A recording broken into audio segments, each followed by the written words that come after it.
Bonjour Mickaël, nous sommes le samedi 1er octobre 2022, hier c'était vendredi 30 septembre, nous avons eu donc le dernier jour de cotation du mois de septembre et comme vous pouvez le voir sur le graphe de la saisonnalité du SPY, donc l'ETF du S&P 500, le mois de septembre fait partie des 3 pires mois de l'année avec janvier et février, c'est-à-dire que 60% du temps, le mois se termine moins bien qu'il n'a commencé et nous sommes clairement dans cette position aujourd'hui puisque le mois de septembre a été baissier sur quasiment tous les indices. Je n'ai pas trouvé d'indice qui était haussier sur le mois de septembre.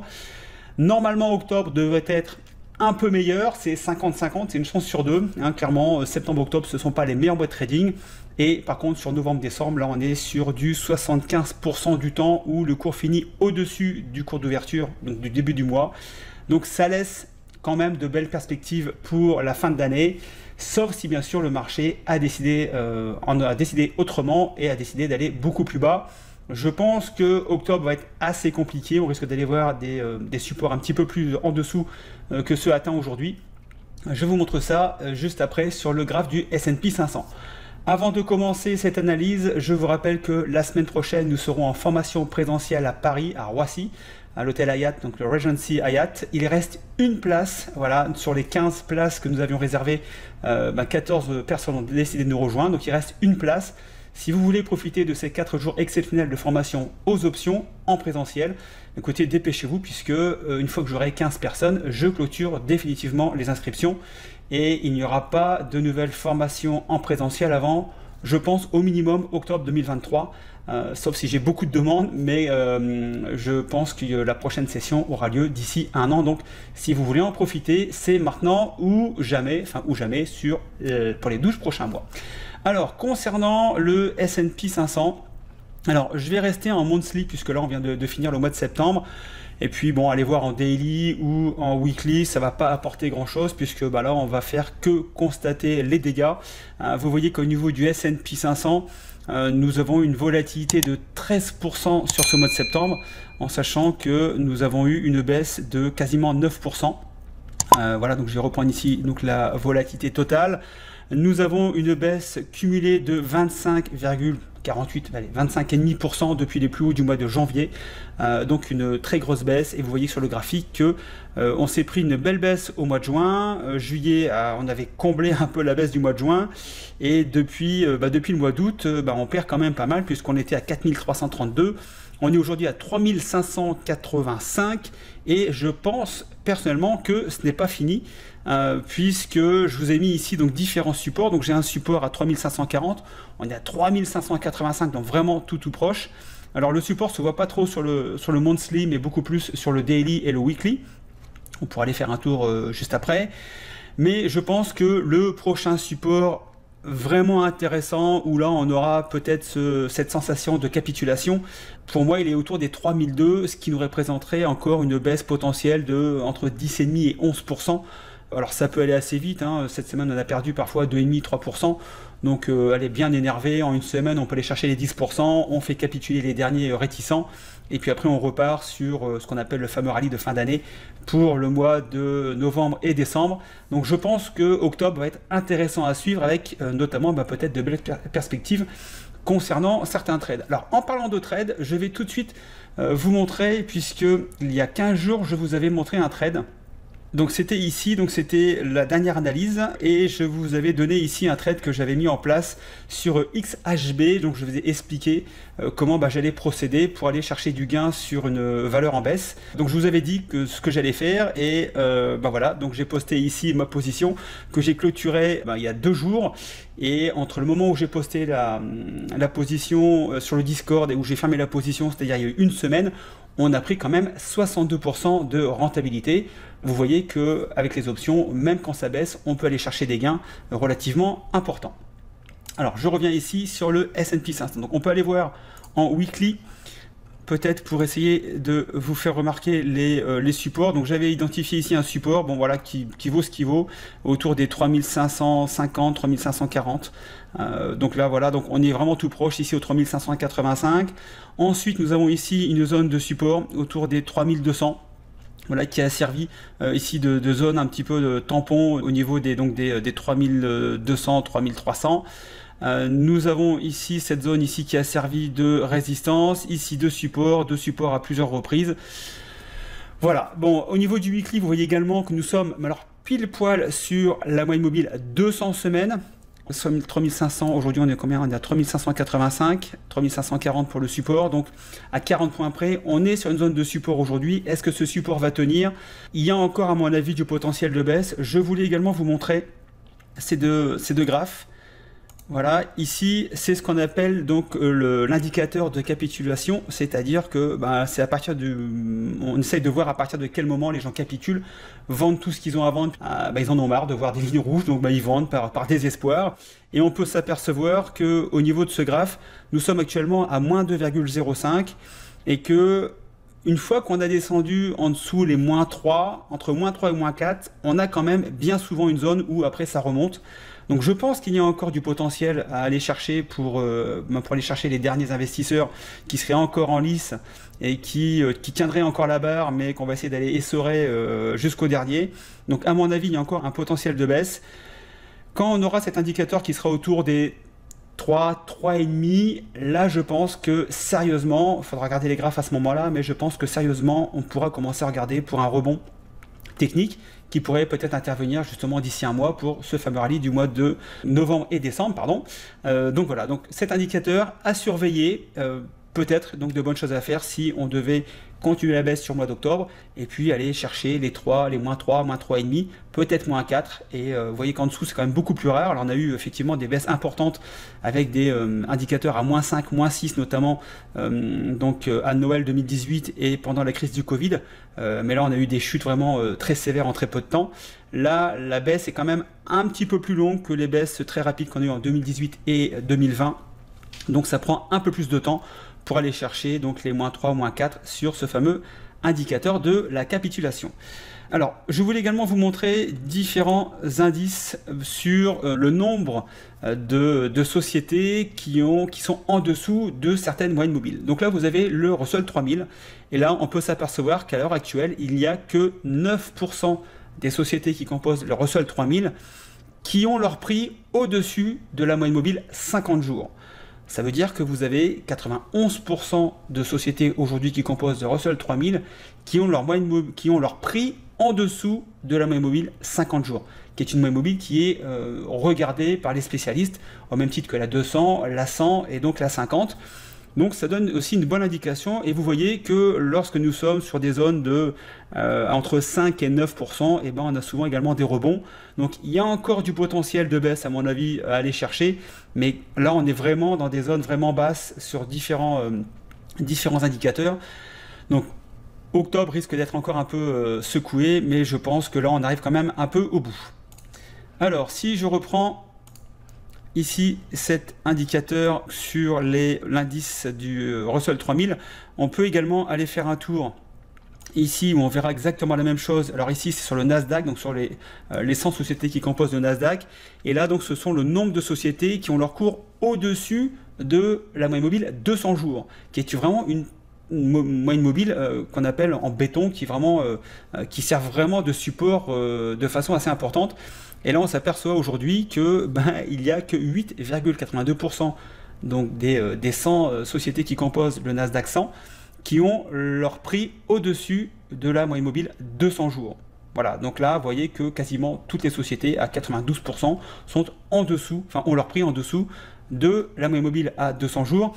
Et vous voyez que quand nous sommes sur ces niveaux-là, souvent ça rebondit. Voilà, donc on peut aller chercher encore un peu en dessous. Vous voyez ici on a eu un excès à 4, donc là ça veut dire que 96% des compagnies avaient leur cours en dessous de la moyenne mobile. Mais vous voyez que là nous sommes dans des zones extrêmes et que même si ça peut continuer un petit peu, on est quand même là plutôt en fin de baisse plutôt qu'à la hausse. Voilà. Alors nous avons ici également sur le S&P 500, donc là sur 500 compagnies, aujourd'hui vous avez 90% de ces 500 sociétés qui ont leur cours en dessous de la moyenne mobile 200 jours. Vous voyez que ce soit sur le S&P 500, que ce soit sur le Nasdaq, le Russell 2000, le Russell 3000, on est vraiment dans des zones hyper basses où tous les prix ont défoncé la 50, la 100, la 200, etc. On est quand même dans une phase quasiment de semi-capitulation et je vais vous répéter, je pense que voilà, octobre va être un peu compliqué, mais on est plutôt pour moi sur une bonne disposition pour la fin de l'année.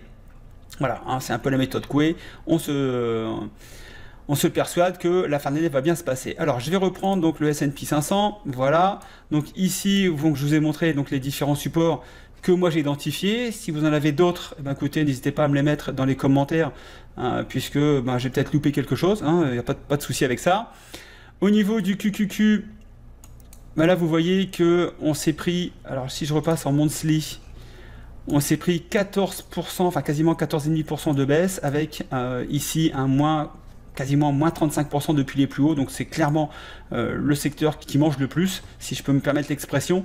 On sait très bien que dans des périodes de récession et d'inflation importante, ce ne sont pas vers les sociétés de croissance qu'il faut aller mettre de l'argent, mais plutôt dans les values, même si les values aujourd'hui perdent, puisque vous voyez que le marché baisse sur tous les indices, mais on a des baisses beaucoup moins importantes, donc là on perd un peu moins, voilà, tout simplement.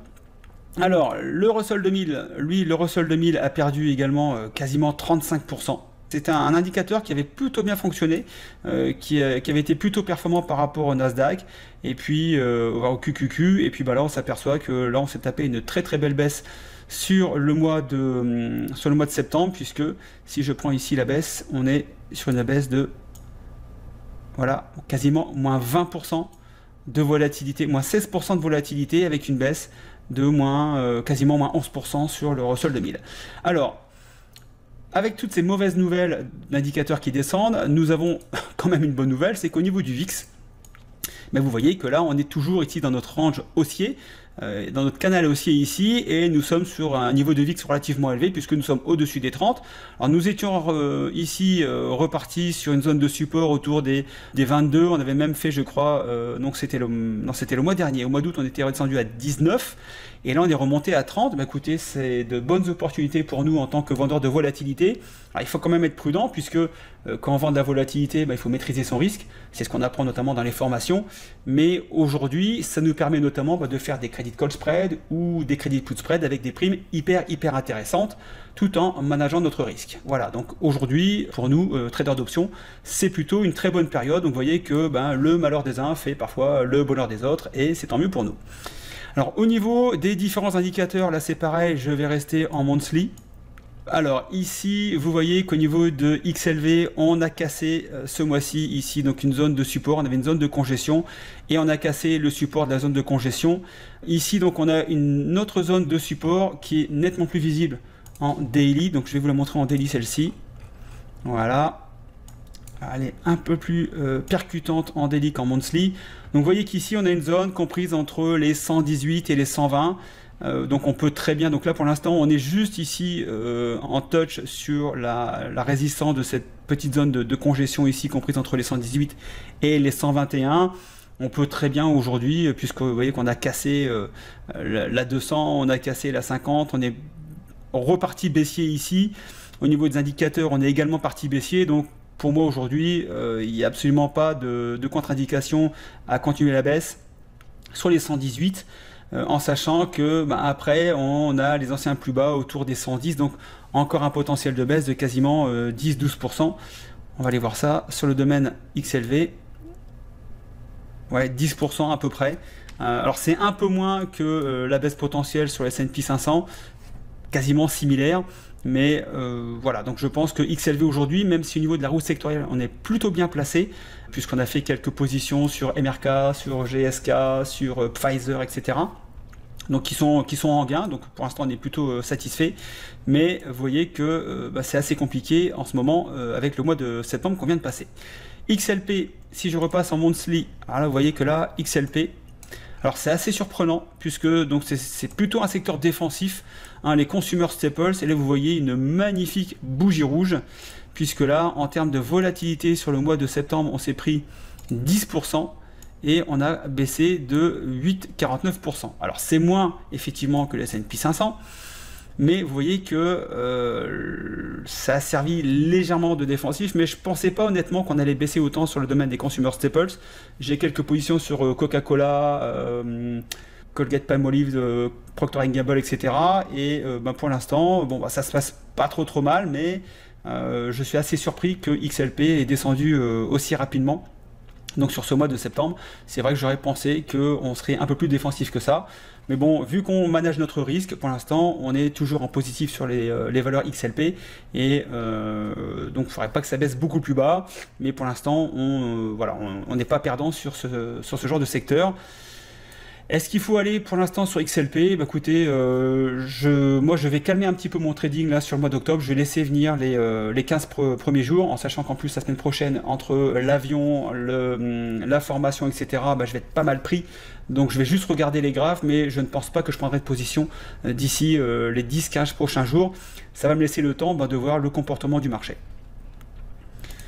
Au niveau de XLU, pareil, XLU, grosse baisse niveau des utilities, pareil, toujours surprenant, puisque c'est également un secteur défensif. Vous voyez que là, on s'est pris 16% de volatilité, avec une baisse de 11,48%. Donc on a pris une baisse quand même plus importante que XLP, qui malgré tout, vous voyez, sous-performe beaucoup moins que les autres indices, au niveau donc du marché américain.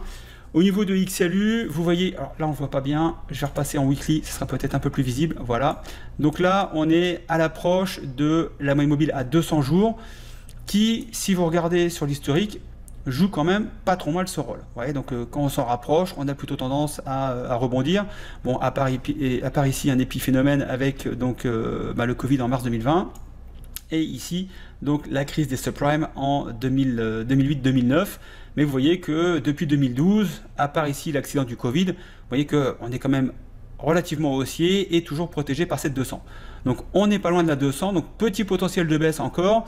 Ici, on a une zone de support-résistance autour des 64 $, on est à 65,50, donc vraiment pas très loin. Donc à surveiller, mais pour l'instant, pareil, je ne bougerai pas sur les utilities, sur le marché US.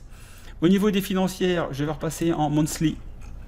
De temps en temps, il faut regarder des unités un peu plus longues pour prendre du recul sur le marché, tout simplement. Au niveau des financières, on est à moins 27% de baisse, en sachant qu'on a baissé donc ce mois-ci de moins 7,55%, qui est relativement contenu par rapport à d'autres secteurs. Donc vous voyez que les financières ont moins baissé. Alors, pourtant, ce n'est pas un secteur défensif, mais vous voyez que les financières ont moins baissé que les valeurs défensives XLP et XLU. Donc ici au niveau de XLF, on est ici sur la 50 jours. On va passer en weekly très rapidement. Et là vous voyez que nous sommes au contact de la 200 jours. On a clôturé en dessous. Voilà, bon, j'aime pas trop. Maintenant, on est juste en dessous. Hein. On est à 30,83, on est à 30,36, on est à 50 cents en dessous de la mobile à 200 jours. Donc on peut très bien la semaine prochaine repartir à la hausse et se servir de la 200 comme support pour rebondir. Mais voilà, donc il ne faudrait pas casser ici ce support, puisque là après on aurait un support autour des 29 $. On a ici un gap aussi à combler autour des 25 $, ce qui laisserait quand même un potentiel de baisse relativement important. Donc à suivre également les financières, mais pour l'instant pas de billes non plus à mettre. Au niveau de XLK, donc le secteur technologique, bon là vous voyez, donc là c'est quasiment la plus grosse baisse des indicateurs avec moins 33%. 33% donc de baisse. Ici en weekly on a une volatilité de 15% et on a une baisse globale de 11,35%, donc conforme à peu près au S&P 500. Donc pour l'instant, pareil, les technologies, je vous répète, des valeurs de croissance. Pour l'instant, il y aura des choses à faire sur les technologies, mais en ce qui concerne avoir des investissements long terme pour l'instant, il y a encore à mon avis du potentiel à la baisse, ce qui nous permet de rentrer à mon avis à un meilleur moment que à date d'aujourd'hui. XLB, les materials, moins 25% par rapport donc au plus haut. Nous sommes ici sur la 50 mois. On va aller voir au niveau du graphe en weekly. On est bien sûr au contact de la 200 jours et là vous voyez que la semaine dernière on avait déjà percé la 200 jours, la 200 semaines pardon, et là vous voyez que nous sommes ici avec un doji juste en dessous de la moyenne mobile 200. Alors ce genre de bougie normalement c'est un signe potentiel de retournement, donc là retournement à la hausse. On avait ici également un doji qui avait bien joué son rôle. On vient de se prendre quand même 3 semaines de baisse. Est-ce que la semaine prochaine les marchés ont fini leur essorage ou ont envie de continuer encore un petit peu? Ça on le saura que la semaine prochaine, mais à mon avis il y a encore un peu de potentiel de baisse sur les materials, puisque vous voyez qu'on a ici une zone de support résistance ici autour des 61,30. On est à 68,01, donc un potentiel de baisse encore relativement important. XLY, nous sommes ici toujours dans le canal baissier. Nous avons clôturé en dessous de la 200 semaines et en monthly. Si j'éclate un petit peu le graphe, alors assez surprenant au niveau des consumer discretionary, c'est que on n'est pas sur les plus bas des anciens plus bas du mois de juin. Vous voyez que les anciens plus bas, on était ici autour des 137 $, on est à 142, alors que si vous regardez souvent sur les autres graphes, vous voyez que à chaque fois on a cassé l'ancien plus bas du mois de juin. Voilà, vous voyez, on a cassé l'ancien plus bas du mois de juin. XLU, on a cassé le mois de juin, etc., etc. Et XLI, donc les industriels, donc c'est pareil. Donc vous voyez que c'est quasiment le seul secteur avec l'énergie. Ici, voilà, ici, les énergies. Non, on n'a pas cassé le plus bas du mois de juin. Donc je vais revenir sur XLY. Donc vous voyez, donc c'est un secteur qui, voilà, donc a résisté un petit peu mieux par rapport à son ancien plus bas du mois de juin. Donc on a un potentiel. On a une baisse, pas un potentiel, excusez-moi. On a une volatilité de 15% quand même, ok, et on a une baisse donc depuis l'ouverture de 7,91%. Donc XLY fait partie des secteurs qui ont le moins baissé et voilà, phénomène graphique. On n'a pas non plus cassé l'ancien plus bas. Est-ce que ça veut dire que les investisseurs reviennent sur le domaine des discretionary? À voir, mais pour l'instant, c'est un point intéressant. Voilà, c'est un point à soulever. Comme quoi, vous voyez que de temps en temps, en prenant des UT un peu plus longues, ça permet d'avoir une vision un peu différente des unités en daily ou en weekly. Alors, XLI. Donc là, par contre, là, on a bien clôturé en dessous des anciens plus bas. Donc du mois de juin, ici, on était à 87,25, on est à 82, 80, quasiment 83. On a 23% de baisse par rapport au plus haut et on est ici avec une volatilité de 14% qui correspond en moyenne à la volatilité qu'on a eue sur le mois de septembre. Donc pareil pour l'instant, domaine industriel, je vais regarder un peu ce qui se passe, mais ça fait plusieurs mois que je vous dis que je ne traite pas le domaine industriel et je n'ai à l'heure actuelle aucune position sur ce secteur d'activité. XLE, l'énergie. Alors l'énergie, je vais surveiller puisque c'est un secteur sur lequel on est présent depuis maintenant quasiment 2 ans, où on a suivi ici toute la hausse, donc on s'est bien gavé quand même, au niveau des primes d'options, on a pris ce qu'il fallait. Là, on est dans une zone de congestion depuis maintenant février. Alors ça monte, ça descend, etc. On est bloqué ici. Là, on s'est pris une belle baisse sur le mois de septembre. Malgré tout, nos positions, avec le risque qu'on prend, sont quand même en positif. Donc vous voyez, le marché monte, on gagne. Le marché baisse, même assez violemment de 15%, on gagne quand même, puisque voilà, on a des prises de position avec certaines règles qui fait que même quand le marché baisse de 15%, c'est pas pour autant qu'on est en perte. Donc ici, on est sur une zone de support, donc l'ancienne résistance ici sert actuellement de support, donc depuis maintenant 6 ou 7 mois, vous voyez qu'ici, on est donc cette zone ici sert de support. À surveiller puisque on a la 200 ici, la 200 mois à 65,48.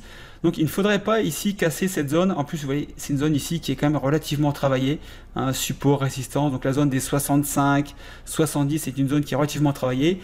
Il ne faudrait pas casser les 65 sous peine de redescendre beaucoup plus bas. Donc à surveiller. Donc au niveau des positions sur le domaine énergétique, c'est pareil. J'ai calmé un peu mes prises de position. Je vais solder là tranquillement les contrats qui arrivent à l'échéance ou si les primes sont assez importantes en termes de gains, je vais solder mes contrats pour récupérer de la marge. Et puis laisser venir octobre-novembre. Mais donc à surveiller le secteur énergétique, avec notamment une baisse importante au niveau du pétrole, parce qu'on était à 120 $, on est aujourd'hui à 80. Donc le domaine énergétique pourrait subir qu'il y ait une baisse encore un peu plus importante. Donc c'est pour ça que pour l'instant, je ne vais pas mettre de nouvelles positions sur les valeurs qui composent XLE. Alors XHB, donc ça, je vous en avais parlé il y a 15 jours, parce que j'avais même comme je vous l'ai montré en début de session, passé un credit call spread. Voilà, écoutez, ça s'est plutôt bien placé. Ici, on est sur la moyenne mobile à 50 mois, donc on doit être sur la 200. Logiquement, on est sur la 200 semaines, voilà. Et on a encore un potentiel de baisse pour aller chercher un support ici autour des 50 $, 50 $, 50. On est à 54 $, ce qui fait à peu près 8 à 9% de baisse potentielle. Donc, je ne suis toujours pas très confiant sur le domaine des constructions aux États-Unis. Je vous répète ce que je dis il y a 15 jours si vous n'étiez pas là, mais entre les taux d'intérêt qui explosent complètement, puisqu'on est passé quasiment de 2% à 6% en l'espace de 12 mois. Aujourd'hui, alors sur Phoenix, il y a à peu près un an, il n'y avait que 5000 maisons de disponibles pour une population de à peu près 5 millions d'habitants. Donc c'est pour ça que les prix sont partis à la hausse de façon vertigineuse. On a doublé le prix des maisons en 3 ou 4 ans, enfin c'est du délire complet. Et là aujourd'hui il y a un phénomène un peu de panique, c'est-à-dire que vu que les gens voient que les prix des maisons commencent à baisser, vendent leur maison aujourd'hui. Donc le prix baisse puisqu'il y a beaucoup plus d'offres. Aujourd'hui il y a 20 000 maisons de disponibles à la vente sur Phoenix, 4 fois plus qu'il y a un an. Donc quand vous avez plus d'offres, automatiquement vous avez des prix qui sont à la baisse. Les home builders aujourd'hui ne ralentissent pas leur programme et ne peuvent plus demander le prix qu'ils demandaient il y a un an puisque le marché s'est écroulé. Donc ça veut dire que les maisons qui sont autour des nouvelles constructions baissent. Donc vous ne pouvez pas vendre beaucoup plus cher même si c'est du neuf. Donc je pense qu'au niveau des home builders, à mon avis, il va y avoir des opportunités, mais il va falloir encore attendre un peu. Donc par contre ça je vais surveiller. Comme j'ai passé un credit call spread il y a 15 jours, je vais surveiller encore, si j'ai un bon signal de baisse, je repartirai sur une stratégie sur XHB. Je mettrai bien sûr au courant les membres du Discord puisque je poste toutes mes positions en direct sur le Discord de la formation option. Alors on peut aller faire un petit tour du côté du retail. Ici avec le retail, voilà, donc on a cassé la 200 semaines. Alors si je repasse en monthly, vous voyez que là on a également une bougie de baisse. Voilà, le retail n'a pas fait exception à l'ensemble du marché. On est sur une baisse là par contre beaucoup plus importante. Là on est à 46% de baisse. Là on a carrément explosé le domaine technologique qui est à moins 35 si ma mémoire est bonne. Avec là le domaine du retail, voilà, c'est logique, récession, inflation, moins d'achats dans les magasins, des magasins qui sont en souffrance en ce moment, avec des grosses chaînes de plusieurs centaines de magasins qui menacent de fermer. Donc grosse pression sur le retail. Donc là pareil, à mon avis, ça serait plutôt à shorter que aller chercher à la hausse. Il y aura des choses à faire, mais pas maintenant. Enfin, je pense pas au moins à très court terme, c'est-à-dire sur le mois d'octobre. Voilà. Qu'est-ce que l'on pouvait voir d'autre? Écoutez, on a fait aussi le pétrole. On peut aller faire un tour sur le pétrole. Ah non, SMH. Oui, j'ai regardé SMH tout à l'heure. Alors SMH, pareil, moins 42% sur pourtant un produit qui est très demandé. Ce sont les semi-conducteurs. Donc il y a une grosse demande au niveau des semi-conducteurs et malgré tout, vous voyez que les prix ont baissé de 42% avec une baisse sur le mois de... Alors ici on a 15% de volatilité sur le mois de septembre, une baisse de 11%, donc quasiment conforme à ce qu'on voit sur le marché. Mais vous voyez que la baisse depuis les plus hauts est quand même de 42%. On va passer en weekly, voir ce que ça donne. Alors en weekly, on est sur la 200 jours et vous voyez que la 200 semaines, excusez-moi, décidément aujourd'hui, j'ai du mal avec mes unités de temps. Et vous voyez que depuis 2010, donc depuis maintenant... 12-13 ans, vous voyez que cette 200 joue très bien son rôle.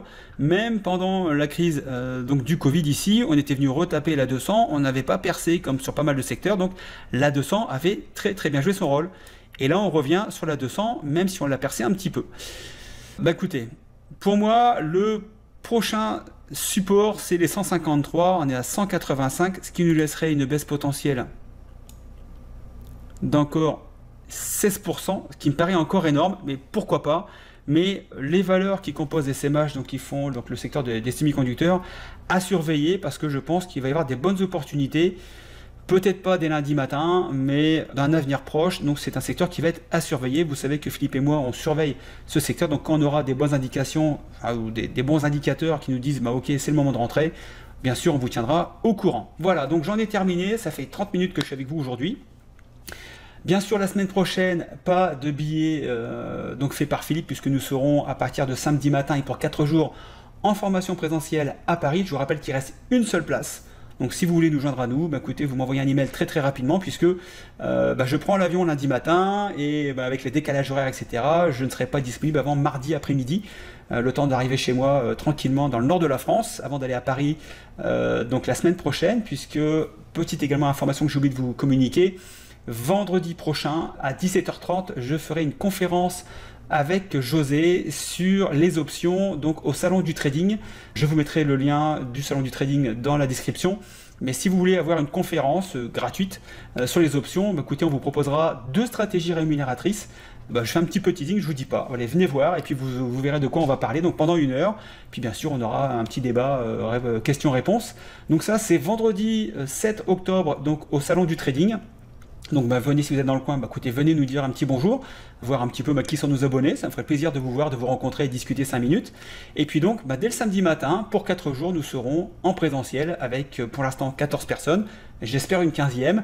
Et puis bah, on va passer 4 jours super, on va parler des options et on va clôturer donc mardi soir. Et puis après, dès jeudi, je reprends l'avion pour revenir sur Phoenix. Voilà. Sur ce, soyez quand même assez prudents. Vous voyez, je vous ai quand même mis pas mal d'alarmes là pour le début octobre, même si pour la fin de l'année, voilà, je suis un peu plus confiant quand même pour les 2 derniers mois de l'année que pour octobre. Voilà, soyez quand même assez prudents, c'est quand même assez mouvementé en ce moment. Faites bien attention à votre prise de risque, puisque je vous rappelle que le risque en bourse, c'est la seule chose qu'on maîtrise. Sur ce, trade safe, ciao, bye bye, à bientôt, bye.